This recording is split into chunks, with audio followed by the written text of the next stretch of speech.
John, one quick one on the charter flights. Are those free of cost to American citizens now? I would refer you to the State Department. Typically they are, but I mean, I don't have they're still working through the details of how they're going to coordinate these. And then on the $6 billion, we know that 100 senators were told on Tuesday night that the plan was basically to leave any requests for withdrawals pending indefinitely. And now we know that House Democrats were told by the Deputy Treasury Secretary behind closed doors this morning pretty much the same, with one added layer that there's an agreement with Qatar not to let those funds be dispersed. Why is it that you won't come out and say that the U.S. does not intend to let this money go to Iran? Jackie, we've always had, since the beginning, we've always had the ability to provide oversight over the disbursement of these funds. We've always had the option, if we wanted it, to look at transactions and to make a call about whether we found it valid or not. That has not changed. And even now, as you and I are speaking, none of that money has been accessed by anybody. It's still all there. Is it because we think that freezing it essentially again would complicate any negotiations with Iran or our ability to get Americans home in the future? I'm not going to go into any more detail. Oh, right.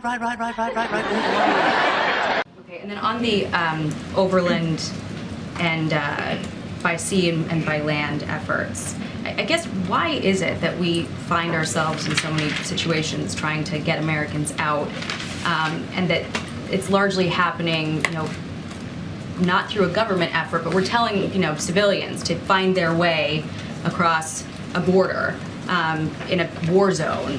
Happened in Ukraine. Why is it that we found ourselves in that position so many times, it seems? In what position exactly? Where we're directing American citizens to basically find their own way to U.S. help on the other side, whereas you've got other countries that are sending their military in or doing evacuations in a more formal way. Well, first of all, Americans and dual passport holders live all over the world. And Yeah, boy. And sometimes they choose to live in places where bad things happen. We're not in a position of lecturing to Americans where they can go live, work, or travel, recreate.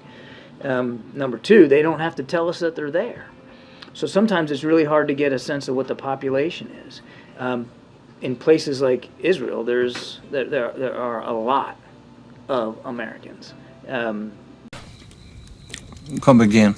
Most of them, maybe most are dual nationals, but a lot of Americans are there. Other nations have smaller populations, and maybe they have to make their own decisions about how they're going to handle those smaller populations. We also have to be respectful of the needs and the desires of Americans who live there. We know that some want to leave. We also know that a lot of them want to stay. It's home. They don't want to go. And we have to respect that as well.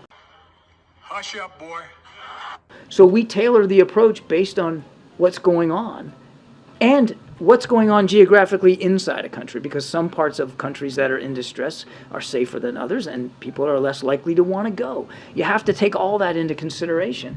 And the other thing I'd say to your question is, as this situation evolves, you should expect that so too will our approach evolve. And if there's a need to do more or to do it differently, well, by goodness, we'll do that. But right now, in the early hours, there was still ample commercial flights going out of Ben Gurion, and certainly there were some viable land routes. We kept, and part of the reason why we're doing this is because we have such good communication with Americans, and we're having these conversations, and we realized that as the situation has evolved, more and more Americans were expressing a desire to leave.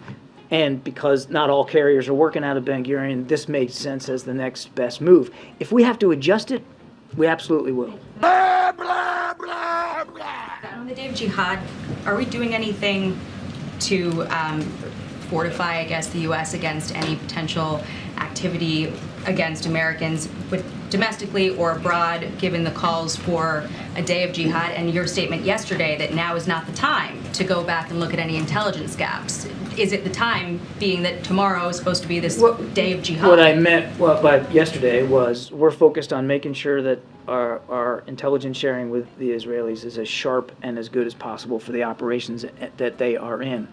I saw some reporting that made it sound like I blew it off. That is not the case. We understand that there will be a need to go back and look at what was missed, by whom, and when. Of course we're going to do that. You liar! But we've got to stay focused on the task at hand right now.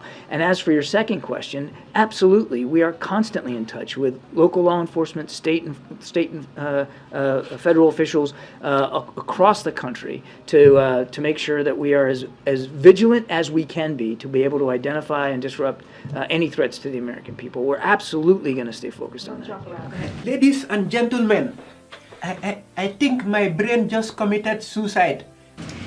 John, is the concern about publicly addressing the $6 million as now being frozen a concern that it would suggest culpability on the part of Iran on these specific events? And is that too volatile a statement for the U.S. government to make publicly, since clearly it's being communicated privately to lawmakers and others? Again, I don't have anything more to add on this, Kelly. All I can tell you is we haven't seen any specific evidence that Iran was involved specifically with these attacks. But as we've said, broadly, yes, they're certainly complicit. We're not walking away from the fact that Iran has supported Hamas and other terrorist networks. So this is not about being unwilling to speak to culpability. We've already spoken to the culpability and complicity of Iran with respect to support to terrorist groups. I'm just not able to go into more detail than that. I would tell you that, again, a reminder, I know I sound like a broken record, but not a dime has been accessed, and we are watching it very, very closely. What the hell is that?